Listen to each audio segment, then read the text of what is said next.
So we got the call to go through down a trail.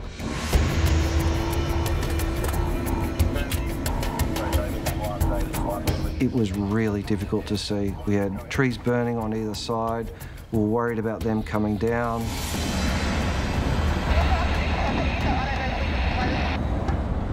Flame heights were jumping to the 60, 70 metre mark, well in excess of the crown of the trees. The sky just constantly was changing colour, and it just got darker and darker and darker until the fires hit us. Okay, it's coming this way. Did I get the other pump going? What can I do? Yeah? Oh no. No. Fuck. The hose is bad!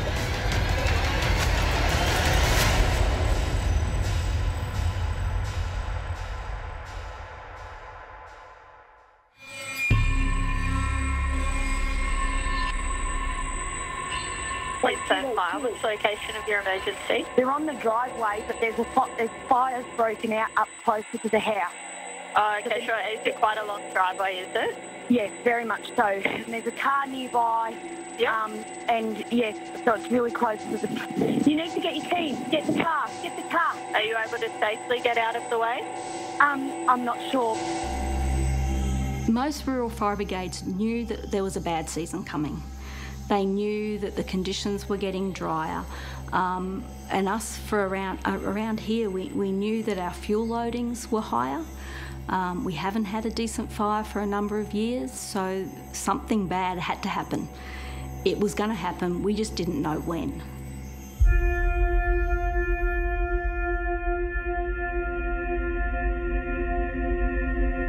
Queensland remains in the grip of a widespread bushfire emergency.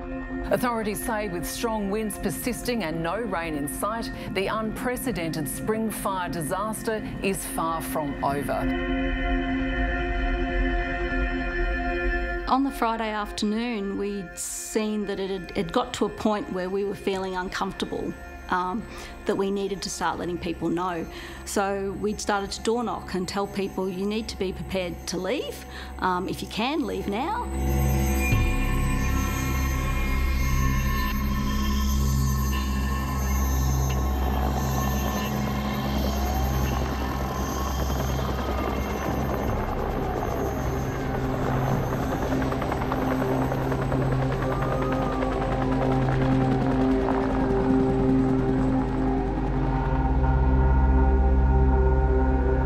The area of Beechmont Lodge is an area that does not normally burn, and particularly the wet gullies where there is rainforest in those gullies. And for us, our strategies were aiming to try and obviously protect our critical assets, and like the Beechmont Lodge, but given the extraordinary dry conditions and the extraordinary erratic fire behaviour, we just could not do that. In the Gold Coast hinterland, bushfires have badly damaged the heritage-listed Beechmont Lodge. There's a prepare to leave alert for surrounding areas.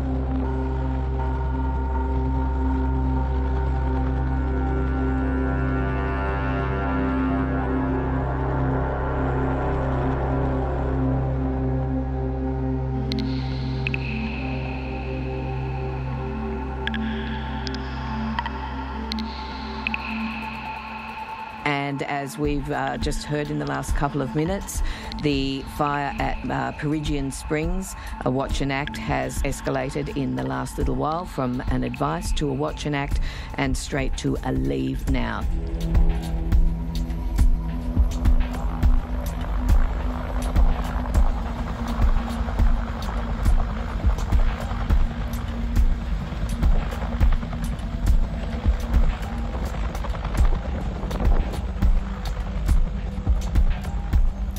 Well, we started getting warnings, more drastic warnings on our mobile phones, or my mobile phone, till the police started coming around, the lady policemen and the men policemen, and they were warning us at the time. And then I got an evacuate message.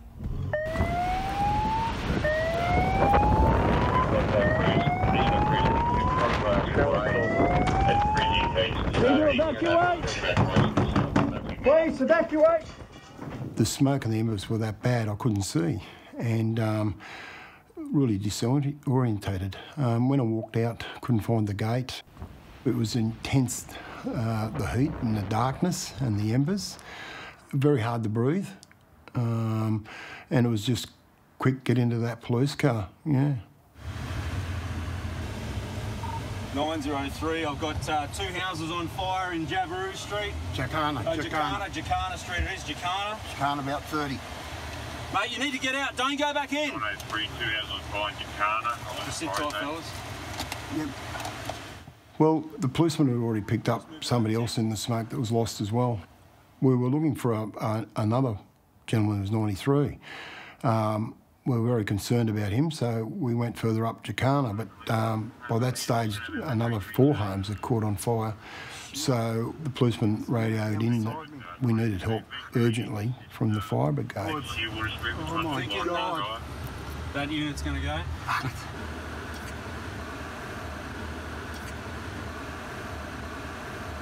903, go ahead. Thanks, mate. Are you able to in any way assist 942 in Shearwater Street? You've got 93-year-old fellow that needs to get evacuated, needs assistance. Oh, shit. Yeah, I'll get there now. I've got 2 males, 2 civilians in the car. No, you put him in, mate. For help. You put him in, I'll get out. That's all right. You get no, mate. No, it's all good. Oscar Charlie 310 to Oscar Charlie 411. We were so lucky that the policeman had called the fire brigade, and they turned up pretty quickly, thank goodness. And they put out not only our townhouse but the other 4 houses and saved the street. Amazing. What we saw in terms of the south-east Queensland conditions certainly extended in northern New South Wales. We knew that those conditions would probably not just stay in northern New South Wales, but in fact probably and were predicted to go all the way down the eastern seaboard, right down into Victoria.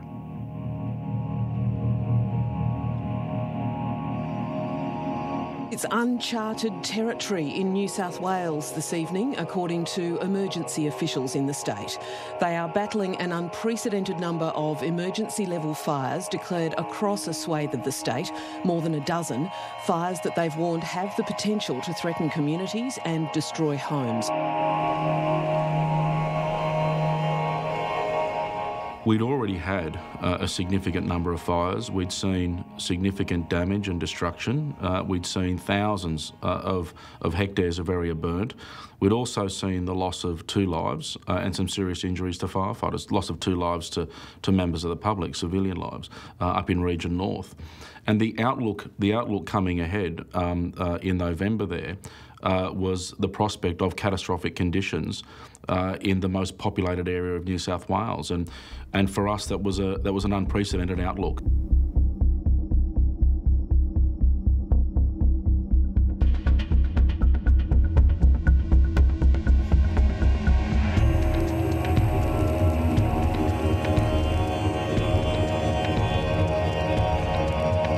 On the Friday, when the fire came through, it was travelling on the other side of the Nimboida River, and we had northwesterly winds, so that was keeping the fire tracking where it was predicted to go. But at about 6 o'clock, I got a phone call from a local saying that it had jumped the river and the wind had changed. You could feel the wind change to come from the south, and that was unexpected. And the fire became so huge that it created its own weather, and we had 80-kilometre winds, and it was just roaring along. There was nothing you could do. So at that stage, we changed our plan from stay and protect to flee. Oh, shit. At first, there was no fire. You couldn't see anything. It was just pitch black. And then we turned one of the corners on the dirt road that we live on, and the fire front was right there, just sweeping across the road as we drove through it.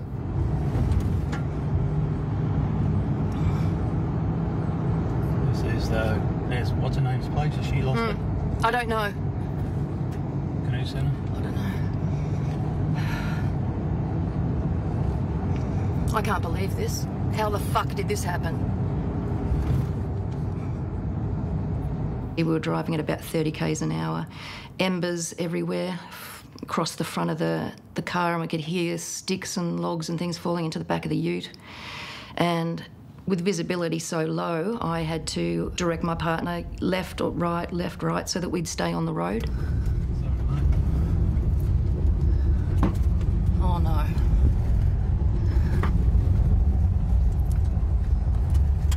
Just watch for down trees, yeah? Yep. The whole time we were driving and escaping, it's there. You're thinking that if there's a tree down, we're not going to get out. Have we made this decision and we might die on the road? Yep. So second-guessing yourself the whole time. We're out, we're past it. Oh, Jesus Christ.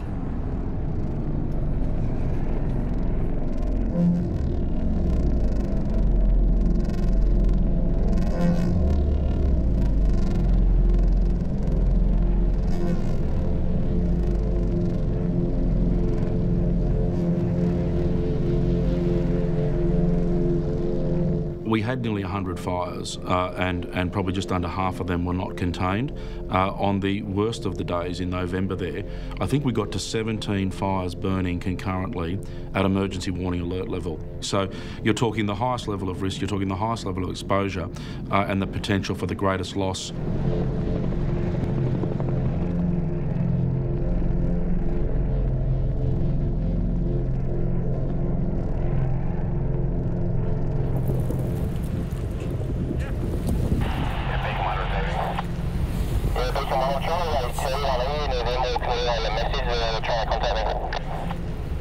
We got a call from one of the neighbours of one of the residents we were looking after.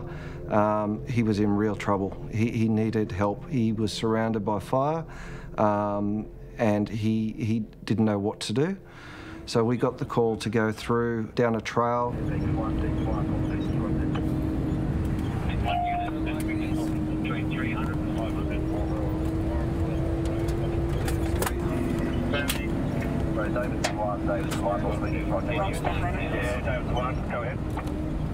So while we were going down this trail, I was the one driving. It was really difficult to see. We had trees burning on either side. We were worried about them coming down. Visibility was about 2 metres or so in front. The smoke was just so thick you just could not see through it.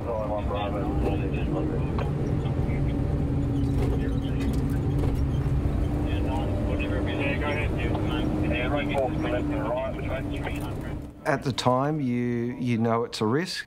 In hindsight, once you've actually got back and had a rest, you realise how dangerous it really was. Well, preparations are underway across New South Wales, where the government has declared a 7-day state of emergency ahead of catastrophic fire conditions forecast for tomorrow. With 850,000 hectares already burned, 150 homes confirmed lost in the state and 3 people dead, the worst of the fire situation in New South Wales could be yet to come.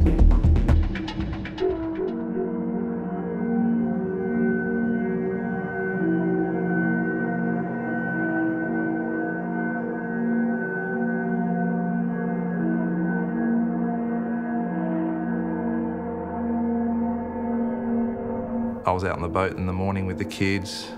There was no wind down here. I wasn't expecting any major fire action that day, but the Gospers Mountain Fire had been travelling for some time, had been going for some time. So when we got the page for an instant response, we collected our crews and we were out of the area within about half an hour.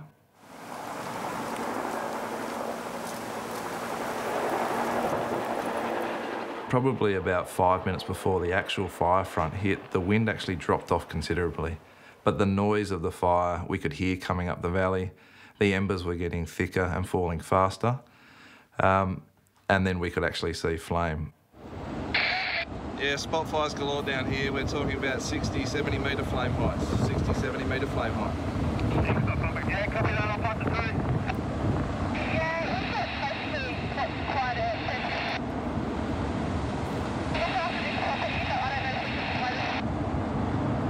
Flame heights were jumping to the 60, 70 metre mark, well in excess of the crown of the trees. The spot fires were just developing rapidly everywhere, all the way around us. I actually noticed when a small spot fire started up, maybe 400 metres away from where we were. There was a helicopter, water bomber, picked it up, actually was trying to put it out, but the bush was so dry, it had no hope. And then very quickly, it started spotting even closer. And within minutes, suddenly there were huge flames bearing down on us.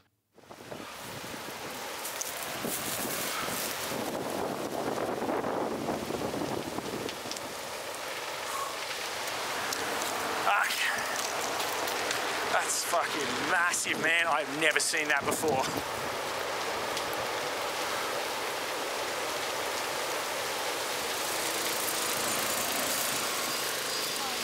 Burning through the APZs, eh? Yeah. So fucking hot. That's insane. I just saw a fire tornado. Yeah. There was no chance we were going to stop it. I mean, it was so big. There was so much flame everywhere that, I mean, we just had some little hoses. And it was at that point, it sort of got a little bit chaotic for me, and yeah, I probably got quite a bit scared, actually. Not sure where to go. Looked like everywhere was burning, and yeah, there was a good few minutes where I thought I was going to get burnt badly, or this might be it.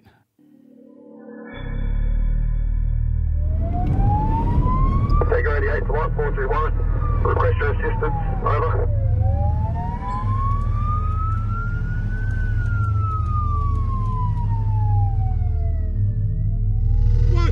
In the backyard! In the backyard!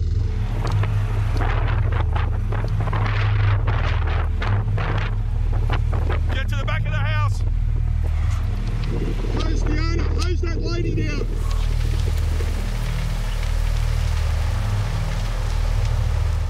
On advice of Commissioner Fitzsimmons, New South Wales will be in a state of emergency from today for the next 7 days. Fire authorities' fears about what the current surge of searing weather might bring have been realised. Of the 100 or so fires that have stalked swathes of New South Wales for weeks now, 4 leapt to emergency level under the horror conditions earlier today, with temperatures quickly reaching beyond the 40 mark.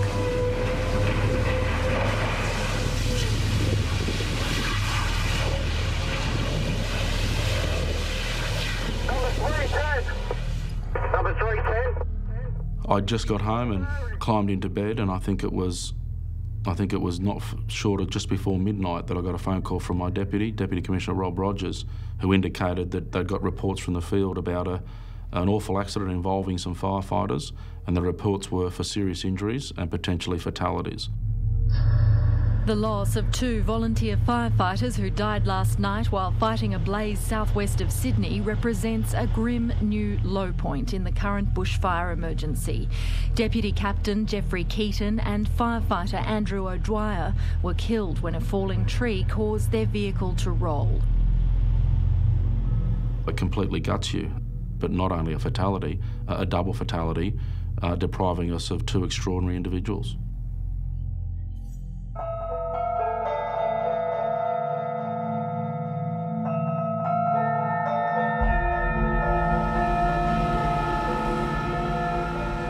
Breaking news, an emergency warning has been issued for a fire burning north of Adelaide in catastrophic conditions. The 20th of December was a total fire ban day in South Australia. It was one of those high fire danger days that we are on standby for. We were gearing up. In fact, at work we just had a briefing for what we were going to expect on that day.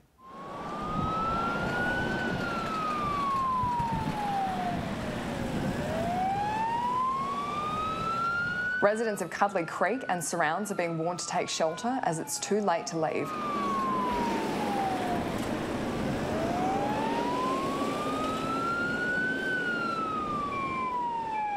It was about a kilometre from us, and we were watching it, and there's helicopters and sirens, and it's getting pretty dramatic. I turned around and saw the whole hillside to our north was fully alight, and the whole hillside to the east was fully alight.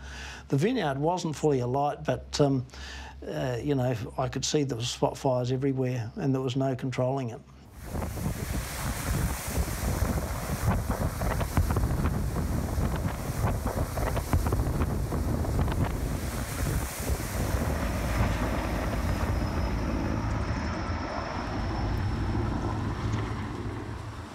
We lost all our sheds, 40% of our vineyard was burnt, all our equipment was burnt. I lost my cabin, which was very dear to me.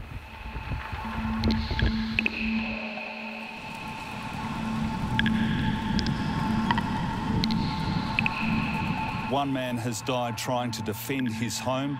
Ron Self, a father in his late 60s, was found dead on his burnt-out property this morning.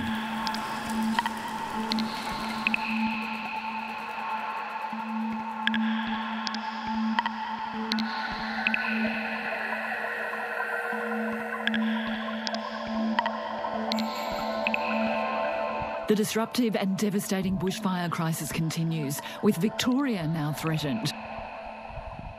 What happened was we had lightning strikes go through Gippsland, started a number of fires. 3 of those were significant, and understand we put out as many as we possibly could. Faced with 3 out-of-control bushfires and soaring temperatures, emergency officials have taken the highly unusual step of telling tens of thousands of people in East Gippsland to leave. On the morning of the 30th, it was a Monday, and for the past few days, the sky had been looking really smoky, so it was nothing different. And we knew that day was the day we were warned the fires were likely to hit Goongerah and we'd all be impacted. So we were just keeping an eye out all day, watching the sky, and by the afternoon, things really started picking up, and the sky just constantly was changing colour, and it just got darker and darker and darker until the fires hit us. Whoa, kangaroo! Okay, it's coming this way. Should I get the other pump going? What? What can I do? This hose. Yeah?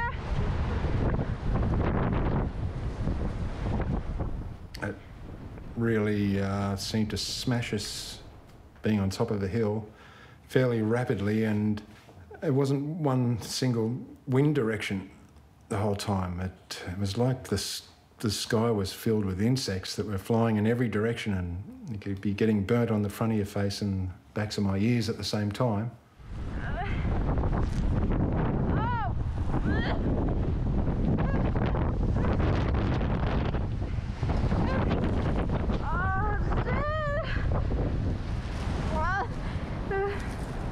The smoke that was being blown directly at me was just the thickest smoke I've ever experienced, I guess. It was, my main issue and fear was the amount of smoke I was breathing in.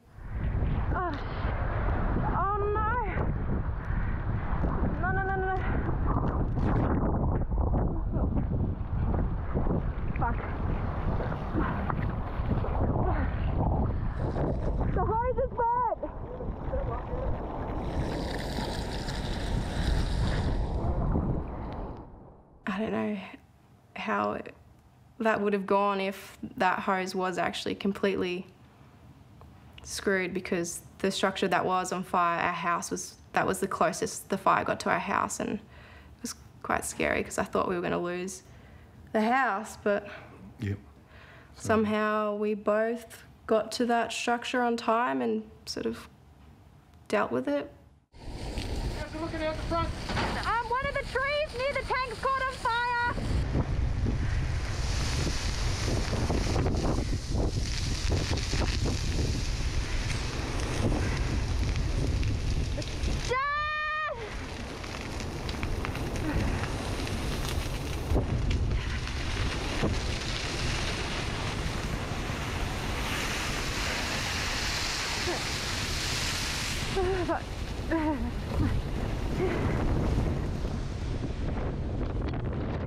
It would have been a good hour and a half where it was quite intense, and we were running around quite crazily, and then wind did start to die down, and it was quite a big relief then, knowing that the worst of it had passed and that we were going to be okay.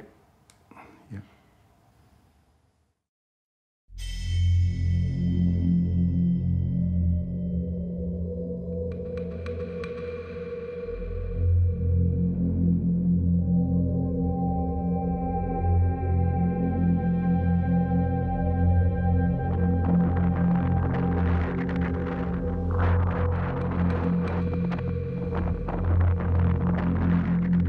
So we were at the Jindabyne radio. I was up there with a couple of mates helping them, and it come up on fire near me. Actually, the app that it had started in the Badger Forest near Cobargo. You know, and that was at that stage I thought it was going to be very, very serious for us.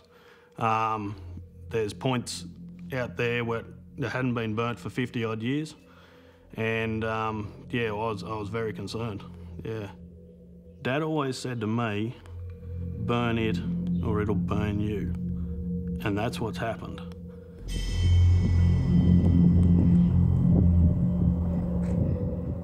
Us, myself, and my wife were quite lucky. It sort of burnt to the creek, and then went around us to a degree. Took all our back end of our farm out. But from me onwards, all the way to Wundella, was like a war zone. And I kept ringing my brother, which is my neighbour. Is he okay? And he said it was on hell for leather for him. I tried ringing my dad and my other brother. Couldn't raise them. Anyway, I finally got hold of Mum, and she said, I can't find them. And then it just alarmed to me, like, I thought the worst, because when we were standing here at the house, we seen a fireball leave our house, or our gully, and go straight towards their place. And I thought the worst. And Mum said she couldn't find them, so I just jumped in the ute. And I didn't know my ute could jump logs 2 foot high, but it did on the road. I got to my parents' place, and my mother was sitting on the porch outside with her head in her lap, saying they're gone.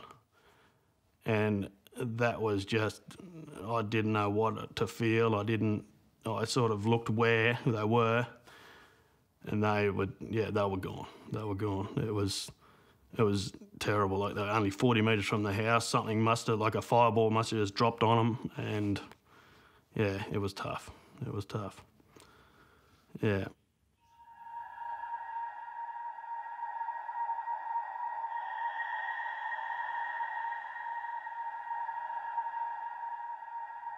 Dad was a person that liked to help people, you know, and exactly the same for my brother Patrick. Like, you know, Patrick was the life of the party. Like, you know, like, you wouldn't get two better blokes than them two.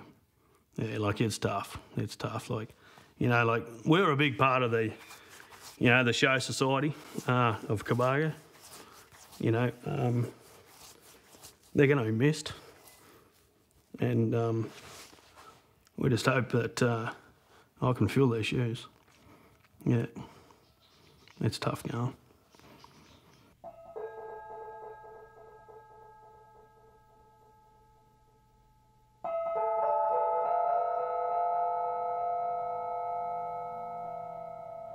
There is nothing you can prepare for that, whether it's visiting an accident scene, whether it's spending time with families in their darkest hour when they're struggling to even comprehend what you're talking about, or whether it is attending a funeral and trying to pay tribute. There's no rule book for that. There is no script for that. There is no guide for that. We've got to do what we think is right. We've got to do what we think is appropriate. And I hope with the reflection of time that we have pulled together and we've appropriately paid tribute to these remarkable individuals.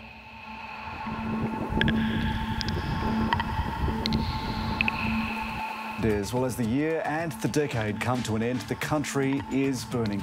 It's been labelled the worst fire season ever recorded. What's been called an apocalypse, a nightmare looking like the gates of hell. Mallacoota, you need to be aware that the fire is still heading in your direction and that this morning is a time for gathering information. They're unsure overnight exactly where the fire has travelled and exactly how many homes and lives have been impacted.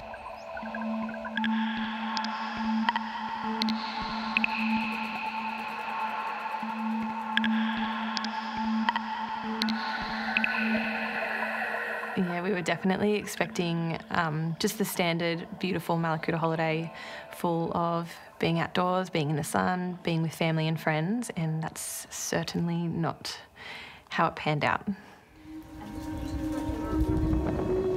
It went from a really thick, dusty, grey, orange colour of the smoke to really bright red to then pitch black. And that was, I think it was 8 a.m. on New Year's Eve that it was completely dark, as if it was the dead of night. 8:15 in the morning. There we go. Can't even see the other side of the street.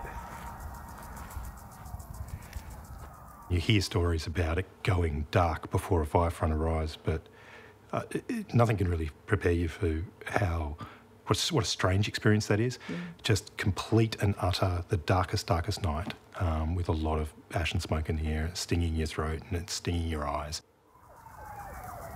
Can't see anything. Pitch black. We knew the fire was somewhere nearby. In that situation, you can't actually tell where the fire front is, but everything's black and red, and that obviously freaks everybody out that it must be somewhere just nearby. Not long after that, we actually received the message that it was all systems go. We'd alert the town lights and sirens, and you know, it was coming, and it was coming at us with some ferocity, and to get ourselves into position. White one, fire tango, we're dealing with this at the moment. 1392, Blackfield Tango, we've got pressure, we have to move into position.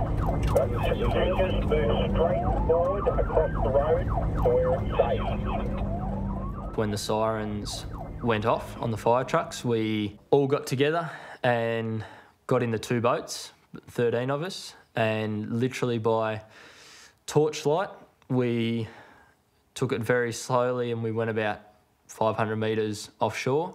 We had the ABC radio on in the boat, so we were listening to constant updates. We had our masks on, we had hoods on, towels wrapped around our face, and we just sat there in silence.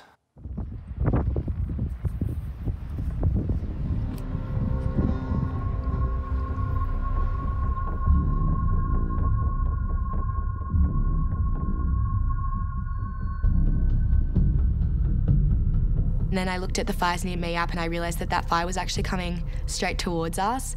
So we made the decision at that point that we were going to stay and we were going to go to the beach.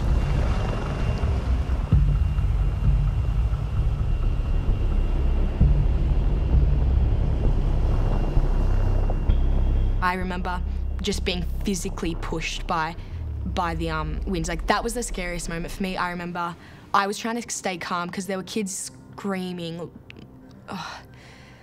like shaking. There were kids screaming on the beach. Hurry up! Oh my God! What's he doing that for? I don't know, you have to hurry up! Oh my God!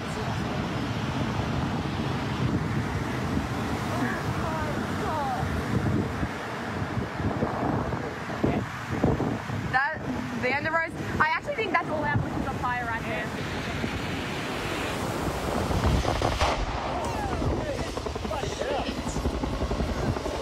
Oh my God!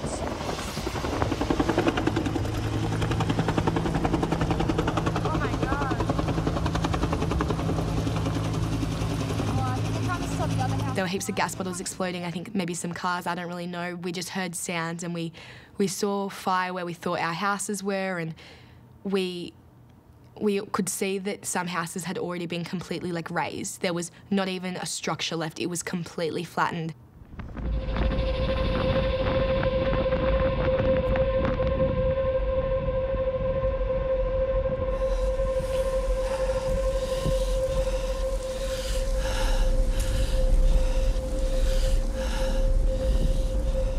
I started preparing the house, hosing all the grass around the house, gutters, and as the fires approached, we all jumped in the boat pretty quickly.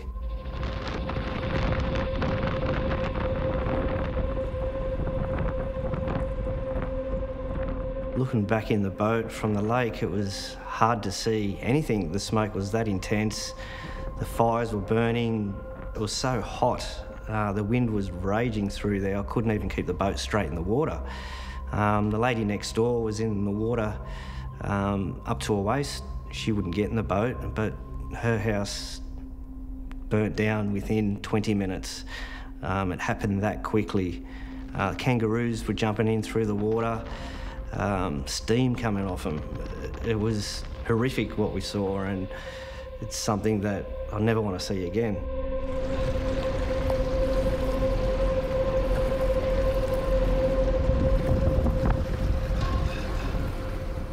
This is the Batemans Bay Evacuation Centre. The smoke is really bad. It's hard to see with ash. The wind changed a couple of minutes ago and this happened. It's apocalyptic. This is in the middle of the day.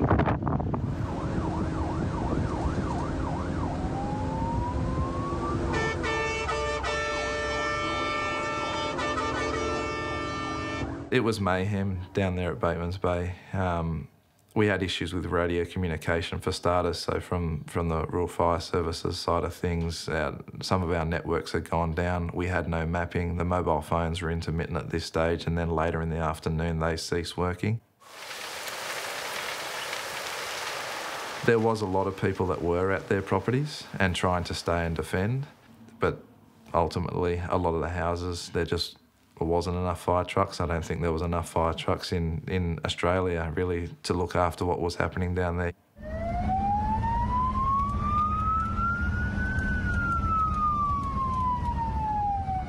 We were told from our fire control centre that we're just going to South Meara for property protection. We would head down there, they would tell us what to do once we got there.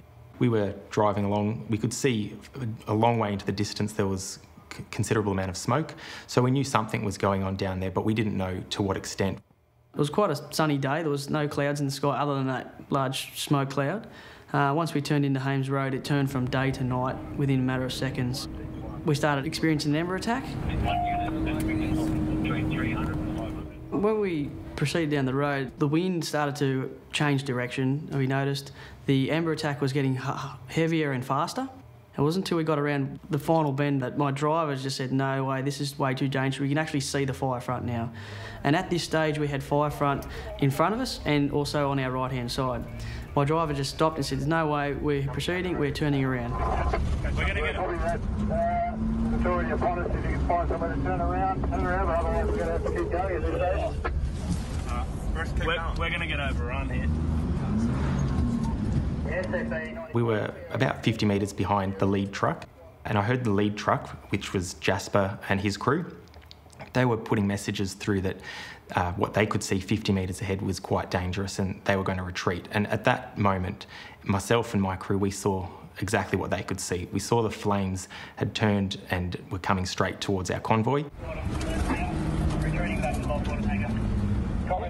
So at that stage, one of my crew members, Danny, he put up the fire blanket. He had it there beside him. He put the fire blanket up and passed it through to myself to keep that radiant heat coming through the windows.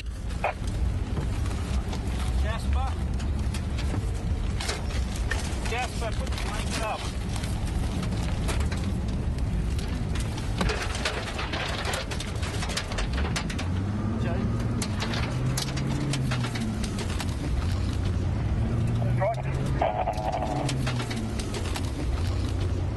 The heat, the flames, and our whole crew, we could feel that heat coming through the truck.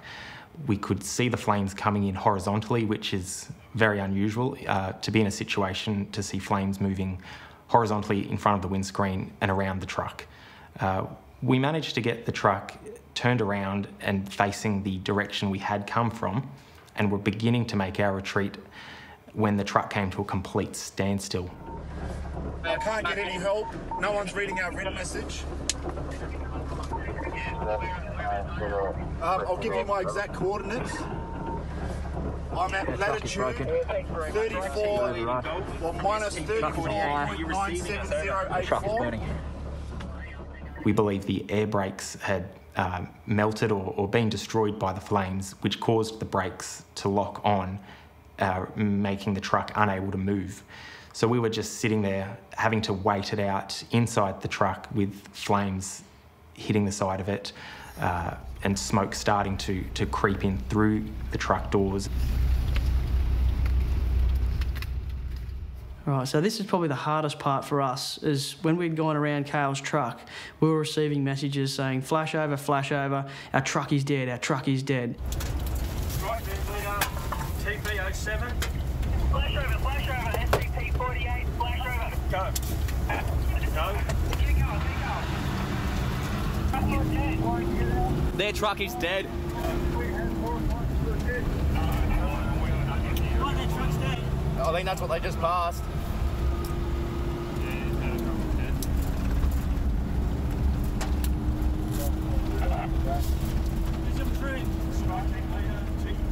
What do we do? Do we drive past them and leave them? Do we stop? Do we try and save them? At this stage, the emotions are sort of starting to get a bit heavy in there. We're trying to stay calm, but we're sort of panicking because we know there's 2 trucks gone that are immobilised. If we went back to help these guys, we would have put ourselves in danger and more than likely would have been suffocated. When our truck was on fire, we came up with a plan that when it was safe to exit, we were going to all get out and put our breathing equipment on. And we knew that the safest way for us to get out at that moment was to walk 1 kilometre back to safety. Would be a quicker, safer option than sitting tight in our burning truck waiting for assistance to come to us. So we got out, we put our breathing equipment on. All 4 of us were safe at this point and uninjured, and we were able to make the walk out.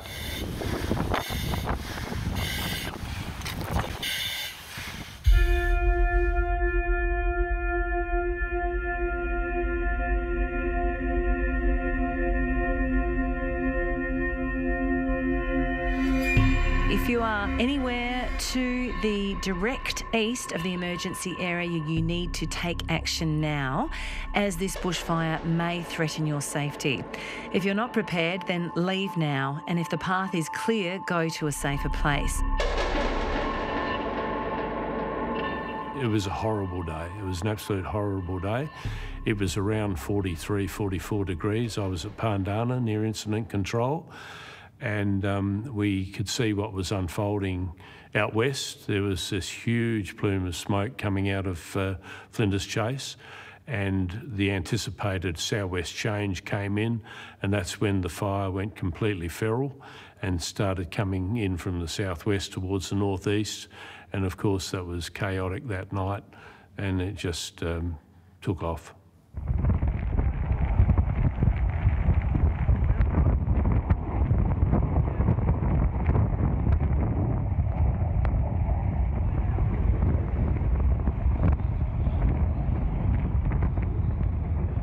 All of a sudden, it was right upon us, like within seconds. And we had time to say, get in the house. We got in the house and it just exploded all around us. Oh, look out, he goes there. Oh! Hold that door. Hold the door open.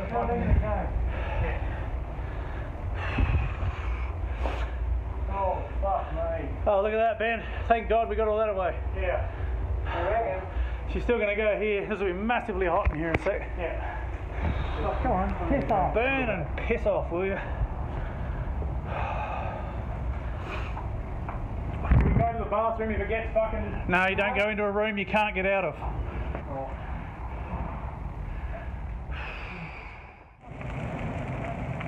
Yeah, well, we tried.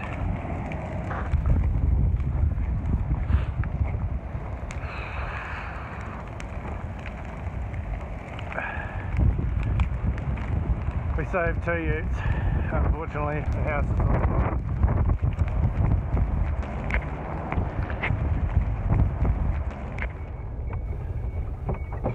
As we were driving away, We drove slowly because there was still lots of dust and smoke, and so we had to go slow. But we could see for vast distances where before you couldn't see further than the side of the road because there was no leaves on trees. There was just burnt sticks. There was dead animals everywhere, kangaroos, possums, koalas. 2 more people have lost their lives this bushfire season, this time on South Australia's Kangaroo Island. They've been identified as Dick Lang, an acclaimed pilot, and his son Clayton. They were found in a burned-out vehicle on the island's western part. It was devastating. It was just devastating. And to go in those circumstances, the pair of them, is just so incredibly sad.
This fire I'll never forget.